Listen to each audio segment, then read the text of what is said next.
বিজ্ঞানী একটা খটকা লাগছে বুঝলে। কি খটকা গোপাল, বলো শুনি।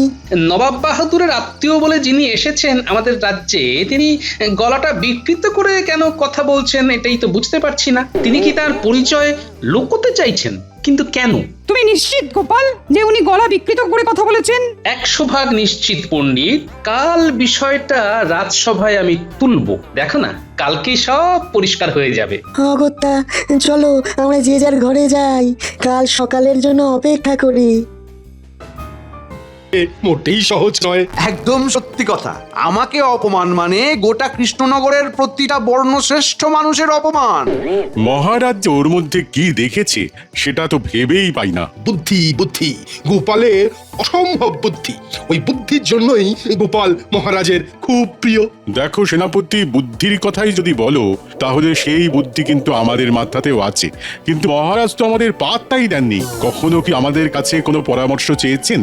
না, কোনো সমস্যা এলে প্রথমেই গোপাল তুমি বলো কি করা যায়। আরে তা অবশ্য ঠিক।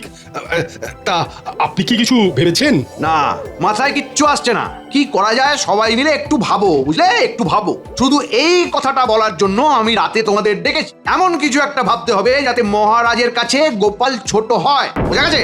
এবং মহারাজ সহ বাদ বাকি সভাসদরা যেন না বোঝে যে এটা আমাদের কাজ। আজ থেকে আমাদের ভাবনা শুরু। কালকের মধ্যে কিছু একটা উপায় বার করতেই হবে। চলো এখন আমরা যে যার ঘরে যাই। বিছানা হলো মানুষের চিন্তা করার সঠিক জায়গা। চলো।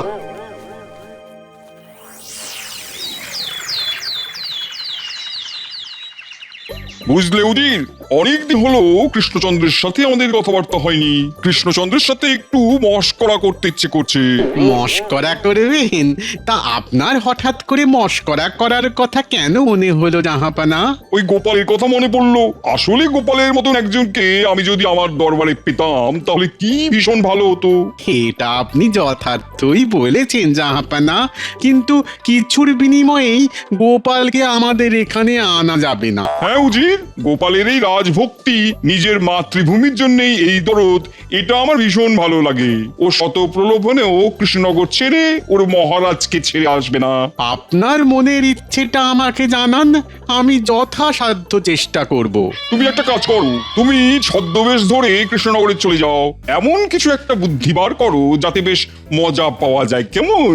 আর এই ফাঁকে গোপালকে কিছুদিনের জন্য এই মুর্শিদাবাদে আনা যায়। যথা আজ্ঞা জাহাপানা। তুমি দেরি করো না, যা করা রাজি করো। ওখানে যখন যাচ্ছ তখন কৃষ্ণচন্দ্র সম্পর্কে যে গুজবগুলো শুনেছিলে সেগুলো সম্পর্কে একটু খবর নিয়ে নিও। ওই খবর কার কাছে পাবে বলো তো? ওটা আর বলতে হবে না, দুর্বুদ্ধির বিশ্বকোষ মন্ত্রীর কাছে। বাহ বাবা বাবা, তোমার বুদ্ধি কিন্তু খুলছে, এটা খুব ভালো লক্ষণ।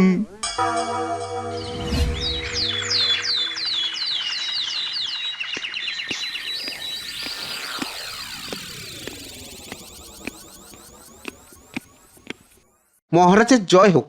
মহারাজ, মুর্শিদাবাদ থেকে নবাবের একজন প্রতিনিধি আপনার সঙ্গে দেখা করতে এসেছেন। নবাব বাহাদুরের প্রতিনিধি? প্রহরী, তাড়াতাড়ি আমার কাছে পাঠাও। মহারাজ কৃষ্ণচন্দ্রের জয় হোক। আসুন আসুন, আপনি আসন গ্রহণ করুন। আমি এখানে এসেছি নবাব বাহাদুরের নির্দেশে। কিছুদিনের জন্য মন ভালো করতে চেয়ে আমি একটা সুন্দর রাজ্যে ভ্রমণ করতে চেয়েছিলাম। নবাব বাহাদুরকে বলতেই নবাব বাহাদুর আপনার রাজ্যের কথা বললেন।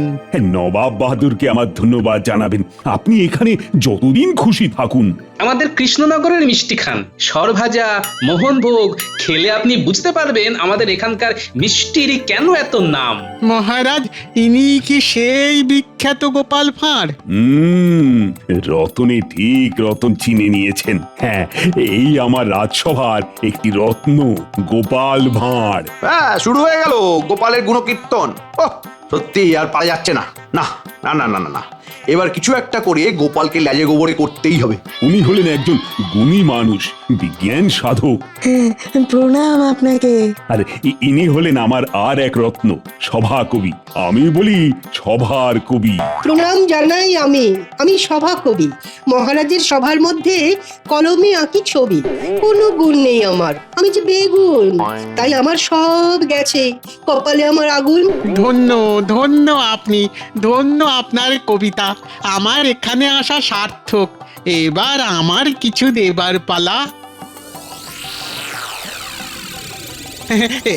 এই উপহারগুলো নবাব বাহাদুর আপনাকে দিয়েছেন মহারাজ। আমি নবাব বাহাদুরের বদান্যতায় মুগ্ধ হলাম অতিথি। এবার তো আমার পালা। আপনাকে মনের মতো করে সেবা করার ইচ্ছে রইল। মন্ত্রী, তোমাকে দায়িত্ব দেওয়া হলো আমার অতিথির সমস্ত খেয়াল রাখার। এই তো এই সুযোগটাই চাইছিলাম। এইবার কানে বিষ ঢালতে আমার সুবিধা হবে। উপরওয়ালা হঠাৎ করে সুযোগ দিয়েছেন। হেলায় হারিয়ে ফেলার লোক আমি নই। ঠিক আছে মহারাজ, আমি এখন থেকে আপনার অতিথির সাথে আঠার মতো লেগে থাকবো। আমি কিন্তু আঠা জিনিসটাকে খুব একটা ভালোবাসি না। তাতে মন্ত্রী মশাই বলুন না, ওই ফুল আর ফুলের গন্ধ যেমন একসাথে থাকে ঠিক তেমন ভাবেই আপনার সাথে থাকবো। দারুণ, বহুত খুব তোফা বলেছেন আপনি। আমি খুব ক্ষুদ্র একজন মানুষ, আমাকে আপনি বলে সবার আর সমস্ত মানুষজনকে ছোট করবেন না। ঠিক আছে গোপাল, এই মুহূর্ত থেকে তুমি আমার বন্ধু। তোমার স্থান আমার বুকে। তুমি ছোট নও, তুমি অনেক বড় মানুষ। ব্যাস হয়ে গেল। আচ্ছা, ফুল আর ফুলের গন্ধ আমার তখন কেন মনে এলো না? আমার আঠাটাই মনে এলো। দূর বাবা, যাকে ভুল হয়ে গেছে, আর আঠা নিয়ে কোনো কথা বলবো না। ঠিক আছে, ওটা নিয়ে কোনো কিছু ভাবতে হবে না। যা হয়ে গেছে সেটা নিয়ে আর ভাবতে হবে না। এবার নতুন করে ভাবতে হবে। আপনি অনেক দূর থেকে আসছেন, এবার একটু বিশ্রাম নিন। ও মন্ত্রী, এনাকে নিয়ে অতিথিশালায় যাও, এনার বিশ্রামের ব্যবস্থা করো। যথাজ্ঞা মহারাজ।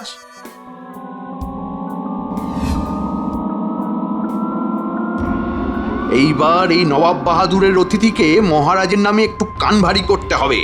মন্ত্রীর মুখটা কেমন হাসি হাসি, নিশ্চয়ই কিছু একটা ভাবছে। দেখি তো একটু বাজিয়ে। মন্ত্রী মশাই, এখানকার অবস্থা কেমন? এই তো ঠিক জায়গায় প্রশ্নটা করেছে। এবার রসিয়ে উত্তরটা দিতে হবে। আগে একদম ভালো না। গোপাল খুব ভালো মানুষ নয়। না, একদম নয়। মুখে মিষ্টি, ভিতরে বিষ। মহারাজ তো কিছু বুঝতেই চান না। তাহলে এগুলো বোঝাতে হবে নবাব বাহাদুরকে। একদম। আপনি কি তাড়াতাড়ি সব বুঝে গেলেন না? কত ভালো আপনি। একটা ছোট মুখে বড় কথা বলবো? বলুন মন্ত্রী মশাই, যেটা বলতে চান সেটা নির্ভয়ে বলে দিন। নবাব বাহাদুরের উজির মানুষটা না একদম ভালো না। ওর সাথে গোপালের ভালোই যোগাযোগ আছে। এটাও নবাব বাহাদুরকে একটু জানিয়ে দেবেন। কি রে বাবা, এ তো দেখি আমার বদনাম আমার কাছেই করছে। ঠিক আছে, করো, কত করবে করো। তোমার সাথে এই খেলাটা খেলতে আমার খুব ভালো লাগছে। ঠিক আছে, নবাব বাহাদুরকে উজির সম্পর্কে সাবধান করে দেব। এই আর একটা অনুরোধ, আর একটা করবো। হ্যাঁ, করুন, নির্ভয় করুন। এই নবাব বাহাদুরকে একটু আমার হয়ে বলবেন যে কৃষ্ণনগরের মহারাজকে বরখাস্ত করে আমাকে সিংহাসনে যেন বসান। ওরে বাবা রে, এ তো দেখছি গাছে না উঠেই এক কাঁদি। ঠিক আছে, আমি দেখবো। আমি এখন একটু বিশ্রাম করি, আমাকে একটু একা থাকতে দিন। ঠিক আছে, আমি এখন যাচ্ছি। কিছু প্রয়োজন হলেই আমাকে খবর দেবেন। হ্যাঁ, ঠিক আছে, আসি।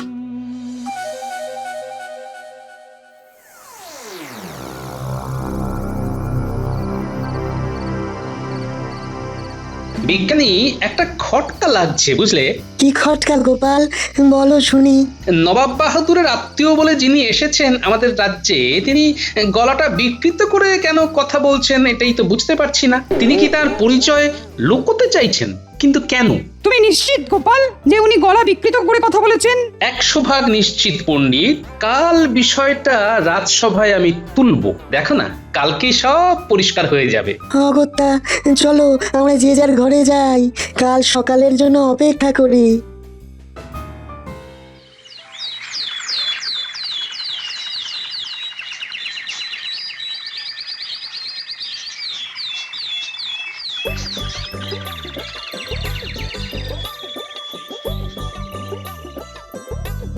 হ্যাঁ মান্যবর, বলুন, কাল রাতে আপনার ঠিক মতো ঘুম হয়েছে তো?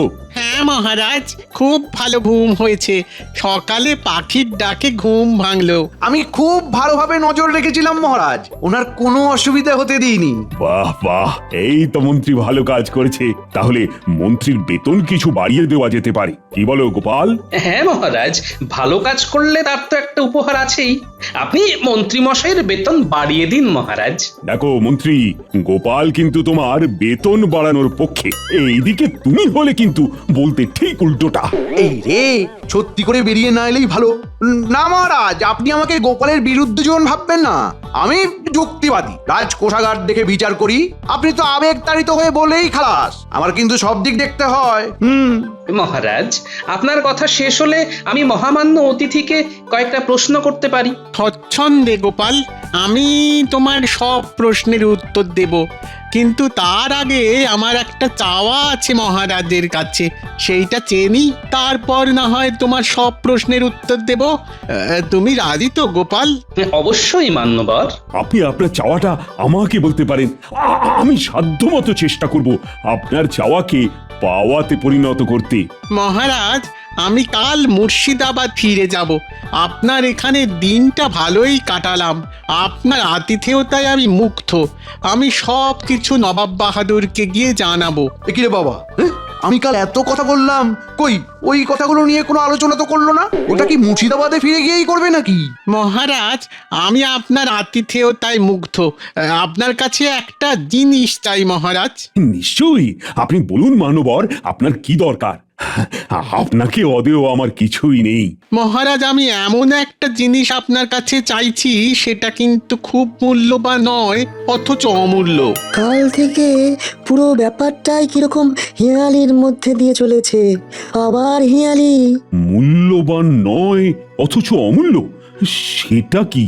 সেটা আমার কাছে সব সময় সর্বক্ষণের সঙ্গী হয়ে থাকবে। আমি যা করব সেও তাই করবে। সামনে থাকলেও আমি ছাড়া কেউ নেই, পেছনে থাকলেও আমি। এমনই মূল্যহীন অথচ অমূল্য একটি উপহার।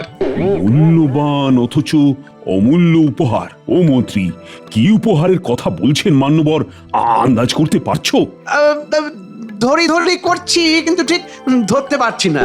মানে মানে ঠোঁটে আসছে কিন্তু মুখে আসছে না। ও গোপাল, তুমি কিছু আন্দাজ করতে পারো? আমি একটু চিন্তা করি, কাল সকালে মান্যবরের হাতে উপহার পৌঁছে যাবে এই আশা করি। তার মানে কি গোপাল? মূল্যহীন অথচ অমূল্য উপহার তুমি কোথা থেকে পাবে?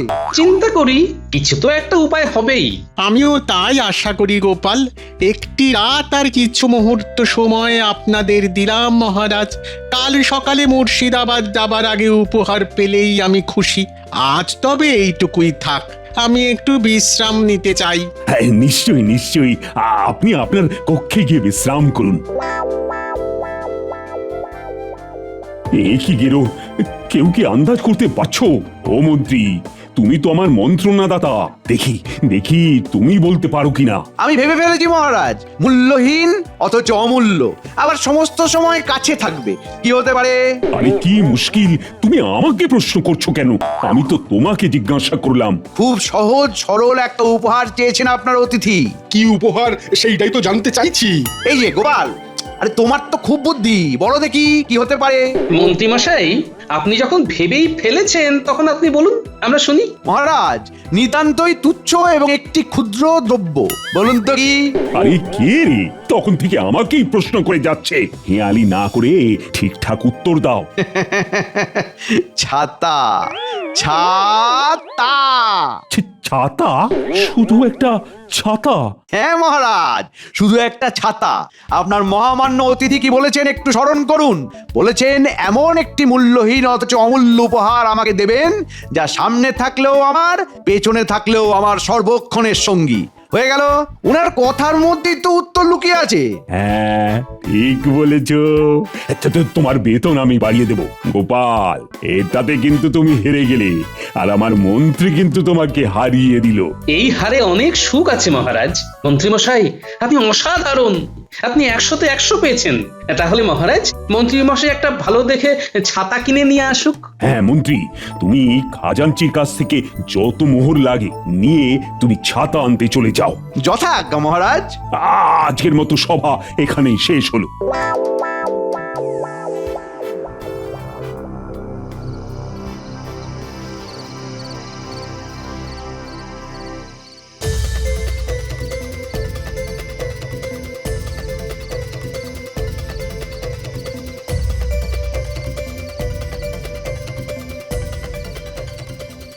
কি হলো? অনেক তো রাত হলো, এবার শোবে না? কি চিন্তা করছো তুমি? আচ্ছা গিন্নি, মূল্যহীন অথচ অমূল্য, সর্বক্ষণের সঙ্গী, সামনে থাকলেও আমি, পিছনে থাকলেও আমি যা করব সেও তাই করবে, উপহার মূল্যহীন অথচ অমূল্য, কি হতে পারে? বাবারে, রাত হয়েছে, এবার শুতে এসো। দিন রাত হেয়ালি ভাবতে ভাবতে তোমার মাথাটা জিলিপি হয়ে গেছে। হ্যাঁ, যা কটা চুল ছিল এবার সে কটাও যাবে। হ্যাঁ, চোখের অবস্থা কি হয়েছে দেখেছো?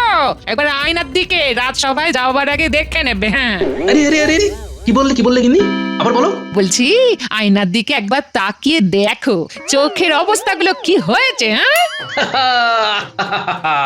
ধিন ধিন তা ধিন ধিন তা ধিন ধিন তা, বাতিল হলো ছাতা, বাতিল হলো ছাতা। এই কি হলো? কি হলো? রাত দুপুরে নাচ শুরু করছো কেন? গিন্নি, মানুষ কেন নাচে আগে বলো? মানুষের আনন্দ হলে। আমার এই মুহূর্তে খুব আনন্দ হচ্ছে তাই নাচছি। গিন্নি, খাটের তলায় বাক্সের মধ্যে একটা সুন্দর আয়না আছে না, ওটা বার করো তো, বার করো। ও, যে আয়না আমার বাবা ফুলসজ্জার তত্ত্বতে পাঠিয়েছিল সেইটা? সেইটা, ওটা দাও, ওটা কাল একজনকে দিতে হবে। ও মা, আমার বিয়ের জিনিস তুমি কাকে দেবে? মুর্শিদাবাদের নবাব বাহাদুরের অতিথিকে। এ মা, না না না, আমার বিয়ের জিনিস আমি কাউকে দেব না। হ্যাঁ, ওটা ফুলসজ্জার তত্ত্বতে বাবা পাঠিয়েছিল। হ্যাঁ, এর থেকেও ভালো একটা আয়না তোমাকে আমি কিনে দেবো গিন্নি, ওইটা আমাকে কাল দিতে হবে, সব পরে বুঝিয়ে দেবো। ঠিক আছে, যখন নতুন আয়না কিনে দেবে বলছো তখন নাও, আমি বার করে দিচ্ছি, দাঁড়াও। আমার লক্ষ্মী বউ, কাল কত কি ঘটবে জানো? মহারাজ কাল খুশি হয়ে আমাকে অনেক উপহার দেবেন।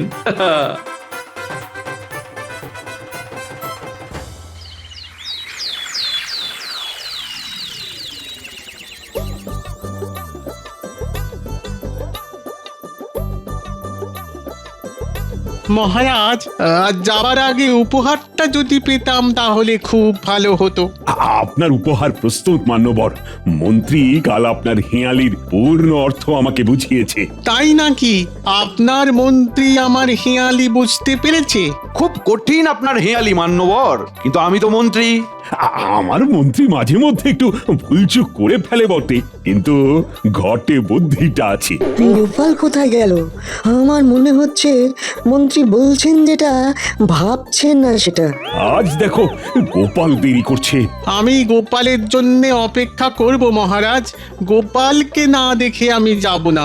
বাবা, এ তো অন্ধ গোপাল প্রেম। ওই যে আসছে গোপাল, দেখছি চকচকে কপাল। মহারাজের জয় হোক। মান্যবর, আপনার উপহারটা আনতে একটু দেরি হয়ে গেল। কাল তো কথা হয়ে গেল, আবার উপহার নিয়ে আসার কি প্রয়োজন? প্রয়োজন আছে মন্ত্রী মশাই, তার আগে মহারাজের অতিথির সঙ্গে আমার কয়েকটা কথা আছে। ভয়ে বলবো নাকি নির্ভয়ে বলবো? ভয় কেন গোপাল? বলো বলো বলো, নির্ভয়ে বলো। মান্যবর, আপনার গলায় কি কোনো সমস্যা দেখা দিয়েছে? গলার স্বরটা খুব চেনা চেনা লাগছে, অথচ চিনতে পারছি না, এটা কেন মনে হচ্ছে মান্যবর? বুদ্ধি বটে গোপাল, তোমার বুদ্ধি বটে। তুমি ঠিক আমায় ধরে ফেলেছো। আমি যতই ছদ্মবেশ ধরি না কেন, আমি তোমার কাছে যে ধরা পড়ে যাব সেটা আমি ভেবেছিলাম। এই রে, উজির সম্পর্কে খুব খারাপ খারাপ কথা বলেছি তো। কি মন্ত্রী মশাই, নবাব বাহাদুরের উজির খুব খারাপ লোক না? হ্যাঁ, উজির মশাই মাফ করে দিন, মাফ করে দিন, আমার খুব ভুল হয়ে গেছে। তোমাকে মাফ করতে পারেন একমাত্র মহারাজ। মহারাজ, আপনার সম্পর্কে, এই কৃষ্ণনগর সম্পর্কে অনেক খারাপ কথা আমাদের কাছে জানিয়েছিল। তাই নাকি? নবাব বাহাদুর সেই সমস্ত গুজবে কান না দিয়ে উনি আমাকে এই কৃষ্ণনগরে আসার কথা বলেন, এবং এটাও বলেন যে আমি যেন ছদ্মবেশে যাই। যাকগে মন্ত্রী মশাই, তোমার উপহারটা দেখি। তুমি আমার হেঁয়ালি কি বুঝেছো দেখি। আগে ছাতা। ছাতা? হ্যাঁ, আমার হেঁয়ালিতে তোমার ছাতা মনে হলো। গোপাল, তুমি বলো, তুমি কি উপহার এনেছো মহারাজের পক্ষ থেকে? আয়না, দর্পণ উজির, সর্বক্ষণের সঙ্গী, সামনেও আপনি, পেছনেও আপনি, ওপরেও আপনি, নিচেও আপনি, মূল্যহীন অথচ অমূল্য। অসাধারণ অসাধারণ তোমার বুদ্ধি গোপাল, অসাধারণ। দাও দাও দাও, তোমার উপহার দাও। নবাব বাহাদুর তোমাকে খুবই পছন্দ করেন। মহারাজ মুর্শিদাবাদে আপনাদের নবাব বাহাদুরের পক্ষ থেকে নিমন্ত্রণ করে গেলাম। উজির, তোমাকে আমি যে কি বলে ধন্যবাদ দেব তার ভাষা নেই।